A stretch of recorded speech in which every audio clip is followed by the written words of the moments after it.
Break free from the shoulds and trust your own path. Are outside opinions steering your decisions? When, and I do mean when, are you going to trust yourself that you, not them, made the decision to become a project manager? Let me tell you a short story, family. One day I was on a network upgrade call, and we got to a point where we had to make a go or no go decision. This decision meant that if we did not go through with the decision, we may be in trouble with the customer. Reason why we're going to be in trouble with the customer is because we made a commitment contractually, as well as this is our second attempt at trying to make this network upgrade. So the decision was left to me. Hey, should we go? Should we move forward or should we not? And I had people telling me, no, we're not going to do this because if we do it, we may break this or break that. And I'm accounting for all of the feedback. It's funny when things happen, especially on a call like of that magnitude, that everyone focuses on the problem. I share that with you, family, because when you step into this thing that I love, that I hope you fall in love with, called project management, you will be put in this position more times than you would like, but it's going to be worth it. Now, back to the story. And so I'm hearing everyone talk about all of the things that could go wrong or could happen and could this and could that. And then I had to reframe it. I said, what could go right? We can make the client happy. Okay. What else could go right? Then we won't have to come back and do this for a third time. Exactly. So I got on the phone. I called the senior director over the team. I said, hey, listen, I need you on this call because I'm making a decision that may not sit well with your team, but we need to do this because if not, this will get escalated to the executive, mostly the CIO. What are your thoughts about moving forward? I said, would you be available to jump on the call? Now, keep in mind, family, here's the backdrop. This is probably around 1 or 2 o'clock in the morning because normally we would make our upgrades around midnight Eastern Standard Time. So this is not early. So first of all, I'm shocked that he picked up the phone because I mean, I don't know if I would have picked up the phone because I probably would have been sleeping so hard, but I digress. So he picks up we're having this conversation and he said, you know what, Ed, I support you. So I'm going to jump on the call. Send me the bridge. So I sent him the bridge. He jumps on the call. He backs me up on the decision that was to be made. And we moved forward. And we just said, hey, we'll plan for any issues. We had a hypercare bridge that started as soon as we finished. And then after and during an extra day, after we finished, we still have that bridge up. Why am I sharing this story with you? I'm sharing the story with you, family, because a lot of times your team will tell you not to move forward and they may be right. But what happens when they're wrong? This is why I say, and I model this from David Goggins, you have to take people's thoughts or opinions with a grain of salt. Here's a quote for you to ponder on. Forge your own path. Let your experience be the compass and your courage be the engine, not the endless shoulds of others. Edward Cole Jr. Point number one, develop a resilient mindset through reflective practice. Schedule regular reflection sessions so you can evaluate your decisions and outcome. When I first got in, this is something that I wish I would have done right away. Started journaling, and not on some journaling where I'm writing pages and pages, but at a very high level. One of the books that I'm currently rereading again, which is Dick's book on storytelling, and he talks about homework for life. And the synopsis of that is really just journaling your day, maybe bullet pointing 1 or 2 sentences at most, and talking about, hey, what did I learn? What could I have done better? And every time I'm consistent with, that's the key word, consistent, I find out that I can go back and reflect on certain things that have happened in my project management journey. So this is why I recommend journaling, recommend team retrospective as well. To understand what worked again, family, and what didn't. And then the why is the most important. Why didn't it work? Why, when I made that call, if it would have went left, what would have happened then? But we didn't have a decision. There wasn't everyone was all over the place. And this is when you step into the role of project manager, you have to make these decisions. You have to make this call and not have all of the information. But if you have enough information and if you have the support of a director or a manager or whatever, This also gives you more authority to move forward. Again, this is important, family, because a reflective practice builds mental resilience, enabling you to better absorb feedback and maintain confidence. I've seen plenty of project managers. You know what? I'll even testify myself where I didn't leverage a resilient mindset and it affected my confidence. And I'm like, wait a minute, hold on, wait, why am I falling victim to this? I know better than this. I know that I've done this and I overcame it. So today is not going to be any different than previous. I need to be able to move forward. Here's my actual tip. Set aside time weekly or bi-weekly for personal reflection. Like I said, I recommend journaling, conduct retrospectives so you can gain collective insight on your decision making. And most of important, document your lessons learned and integrate them in your future planning. Point number two, promote cultural psychological safety. Again, promote culture, psychological safety. Foster an environment where team members feel safe and honest feedback can be shared without any fear or negative repercussion. This leads to a more genuine and constructive dialogue. This is what they say you get to the root of things instead of the surface layer. We all know that in life, we have sometimes a lot of surface layer conversations. We need to get to the root. Why? What is the real issue? Does this project team member don't like this other project team member? Is this stakeholder trying to sabotage a project on purpose? What we need to have this constructive dialogue, because if we don't, then all we're doing is setting ourselves up for failure, not success. Here's why this is important. Psychological safety, building this type of culture, encourage innovative solution. It reduces someone feeling defensive because if I know that you're coming from a place of true and pure constructive feedback, I'm welcoming criticism. I'm welcoming your feedback because I know that you're coming from a place, what they'll say, of love. But seriously, though, family, really, this helps you understand the importance of being able to have the ability to trust your team and your team trusts you. Here's my actionable tips. Establish team norms that emphasize respect and open communication. And again, leveraging retrospective sessions where everyone can voice their opinion. Allow them to voice their opinion. Let them get this out of their system. If they're frustrated with you because you should have delivered a project status report on day one and you didn't deliver it to day three, let them get that out. So at least you know where they're stand. See, I like my project team up front and honest with me. I don't care if you feel like you're hurting my feelings or not, because I'd rather know where you stand than assume something different. And last and finally, recognize and reward contributions that lead to project improvement. And sometimes a lot of project managers, we get this wrong. We think it needs to be taking them out to lunch or doing. How about just sending a simple email about what this person did and the impact that they had on the team to their manager, and maybe copying the next level up in the leadership role to show how much this person added value. Again, family, I have those 8 AI prompts for you around project artifacts so you can start your journey. They're really useful, and I think it's a great tool. Please check it out. Again, it's free. And another thing, please pick up my mentor's book, Build Your Leadership Brain. I do have the link available for you, so that will be in the notes somewhere or in the chat. So check it out. I'll have it available for you. Back to today's episode. Point number three, model adaptive leadership.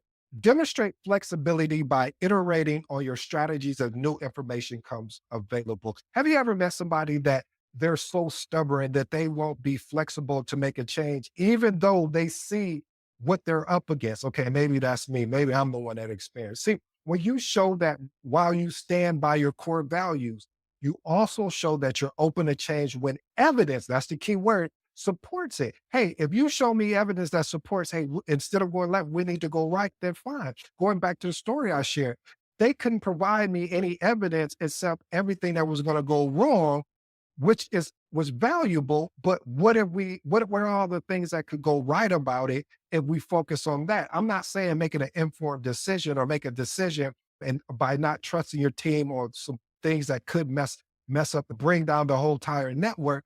But if we have an option to move forward, Let's see what that looks like before you've already tore it down. Here's why it's important. Adaptive leadership builds trust by showing that your decision making is both principled and responsive to real-time feedback, which could help mitigate resistance from external opinions. Here's my actionable tip. Share examples of how past adaptations led to better outcomes. Create a regular review process to assess and adjust your project strategies. And my last and final one for you, family, is encourage team members to suggest improvement and participate in the decision making process. Point number four, my favorite message.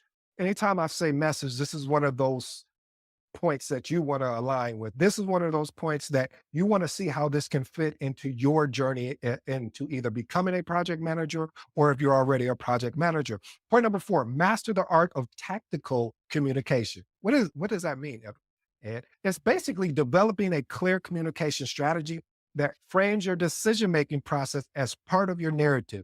You want to use storytelling. Did you see what I did with you at the beginning? I told a story so I can contextualize my approach and emphasize the data behind it. The data behind it was, hey, this is what I did. I had to reach out to the senior director, had to let him know, hey, this is the approach that I want to go move forward with. Here's the reasons why. We have a contractual agreement with the customer. We've already written them a correspondence, letting them know that this is going to be done on such and such day. We can't go backwards again because this is our us. We've already made this attempt before, so we need to execute now. Why is this important? Because effective communication ensures that your rationale is understood. And most of all, can we put some Aretha Franklin on it? RESPECT. Okay, I'm sorry. Put some respect on it. Basically reducing basically reducing misinterpretations and resistance to your methods. Here's my actionable tips, family. Create a communication matrix that details who, what, when, and when information will be shared. Develop key talking points that explain your decision-making process clearly. This is important because when you can articulate the process of how you got to your decision, now only thing they can say is, well, okay, maybe we need to tweak that process here. Versus if you say, hey, this is a decision, I'm just going with this. No, this is the process of how I got to this decision. This is a key that one of my mentors shared with me is when he would talk with one of his direct reports, whether the decision was good or bad, he wanted to know what was the process of how you got there. And this is what we have to do as project managers. And the last and final thing, practice delivering your narrative in various formats, such as presentation or informal updates. Point number five, establish a clear decision-making protocol. I'm actually going to write a book on this of how I developed my decision-making protocol. So what you want to be able to do is define and document your process and make sure that your protocol includes your escalation path, your decision logs. So a lot of times I'll use a RAID Q log, which stands for risk, action items, issues, decisions, as well as questions, and document any alternative consideration. Why is this important? A structured protocol provides transparency and accountability, which helps counter external opinions by showing that decisions are made through a systematic approach. Here's my actionable tip.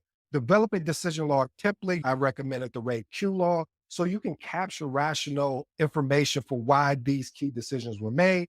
Define a clear, and I do mean crystal clear escalation procedure. I want to park there parenthetically, family, and inform you what I mean by a clear escalation procedure. What I mean is saying, just don't go to your leadership. And I've shared this before. Don't go to your leadership or your PMO without saying, hey, these are the solutions or solution that we leverage in order to get here. And now I have to escalate because of these reasons.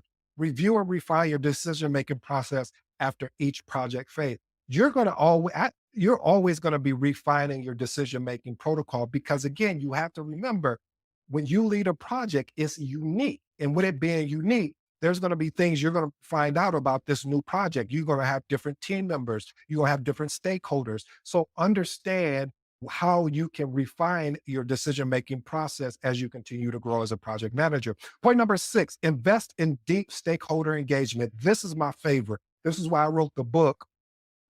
And if you haven't picked it up, The Magnetic Project Manager, is because I understood that when you engage stakeholders early and continuously, that's the key word, continuously, through structured workshops or feedback sessions, you have a chance to incorporate their insight while clarifying vision and rationale. This is why it's important, family. Proactive engagement builds trust and minimize resistance to your decision by involving stakeholders in the process. Now, I will be honest and be clear with you. Not all stakeholders are going to get along, nor are they going to like you. They're going to push back. They're going to be frustrated. Why do we have to listen to this? Or why do we have to do this? Same thing with your project team. They're going to push back and say, why do we have to do this? Why do we have to go the extra mile? Or whatever that thing is for that particular project. It's not always going to be, as they say, roses and cologne. I don't know.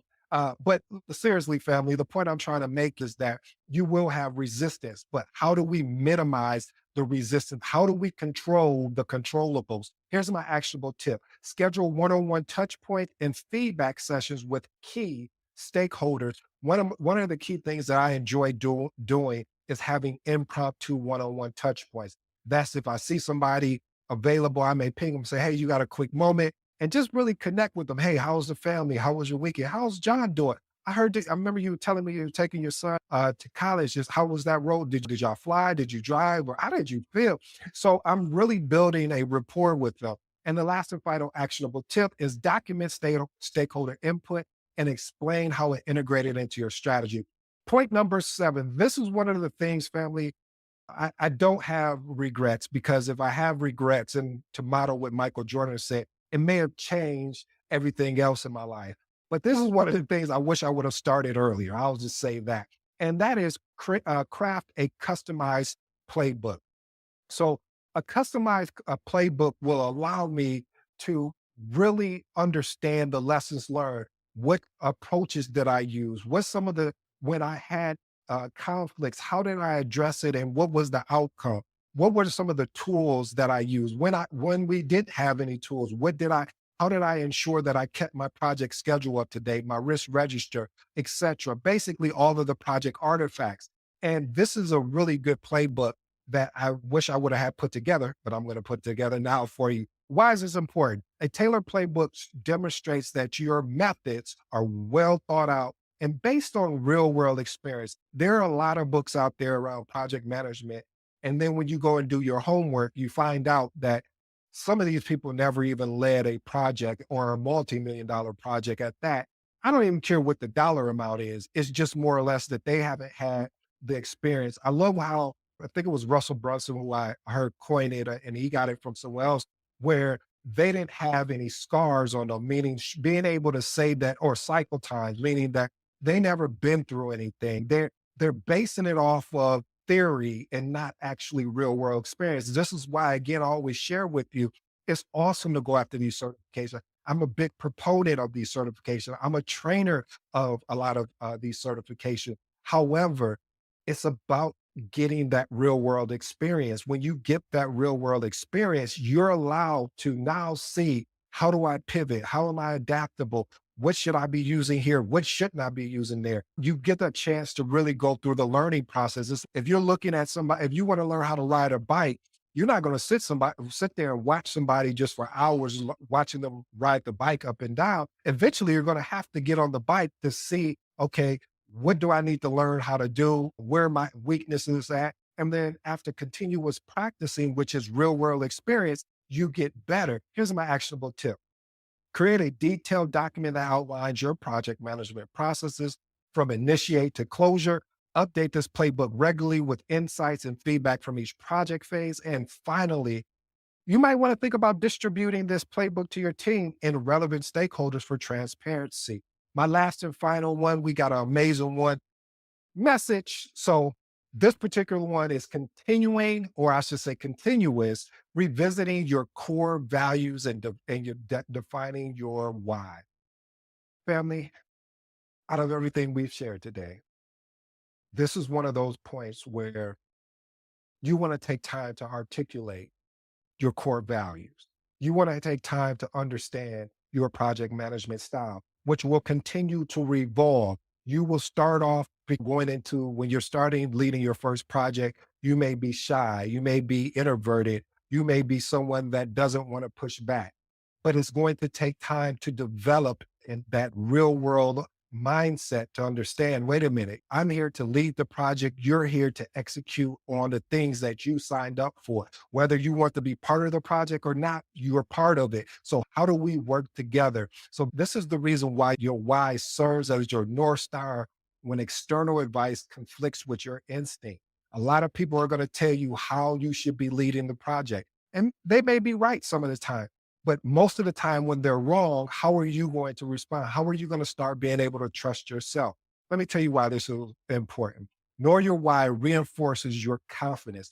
See, when you have confidence as a project manager, it becomes infectious. What I mean by that is that your team starts believing they can do more. Your team starts breaking limited beliefs.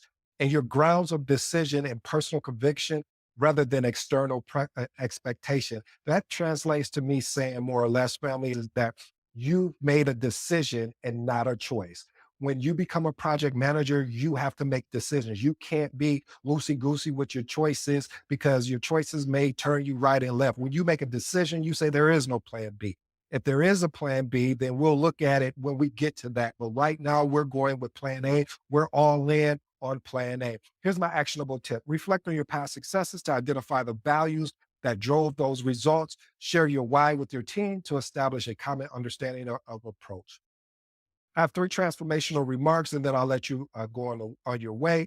Again, family, I just want to remind you that we do have the Magnetic Project Management School. It is actually live for clear transparency. I'm still trying to figure out how to develop that community. So I appreciate those that are there. Be patient with me as we continue to grow up. I do want to let you guys know if you made it this far, I will be going live in there. I'm trying to figure out what the date to share an excerpt from my new book. Yes, I waited to the end. Most people would have done this at the beginning, but I have a new book that is coming out. And I want you guys, I'm going to do an excerpt from there only for that community. So I implore you to join the Magnetic Project Management School for current or aspiring project managers. All right, let's go through the transformational remarks. Develop a resilient mindset through reflective practice. Like I said, family, reflective practice builds mental resilience, enabling you to better absorb feedback and maintain confidence in your approach. You want to be able, my actionable tip is set aside time weekly as well as bi-weekly just to do a personal reflection. I recommended journaling to you. Again, these are all recommendations. You need to find something that fits you. How this information, the reason why I do this is to give you everything that I've learned and I'm continuing to learn as a project manager because I'm no different than you. I'm in the same boat as you are. It's just that I'm on the next page and you're on table of content, but there's no difference in what we're trying to achieve. We're trying to become better as project managers. We're trying to becoming better as just human beings. So I recommend a lot of things to you. You can take it or not take it, but I recommend you see it, experiment with it and see how it fits your life. All right, I'm gonna go to the point number two, invest in your deep stakeholder engagement. This is my key here. This is where my sweet spot is. Like all the tools and software and everything, artifacts, if you do not have a human connection with your stakeholders, it doesn't matter what you do. You can throw up the next Microsoft project. It doesn't mean anything if you don't create that human connection with them. So my actionable tip is schedule regular one-on-one touch points and feedback sessions with key stakeholders. And the last and final one is continue revisiting your core values and defining your why. Knowing your why reinforces your confidence and it grounds you in your decision-making process, as well as it helps you with all of the external expectations that people try and put on you. The key word is try and put on you. My actionable tips is reflect on past success to identify values that drove those results and share your why with your team so you can establish common misunderstandings of your approach. Family, I hope you enjoyed today's episode. I go by the name of ED. For all you smart and intelligent folks out there, hey, listen, that just simply means Ed. Until next time.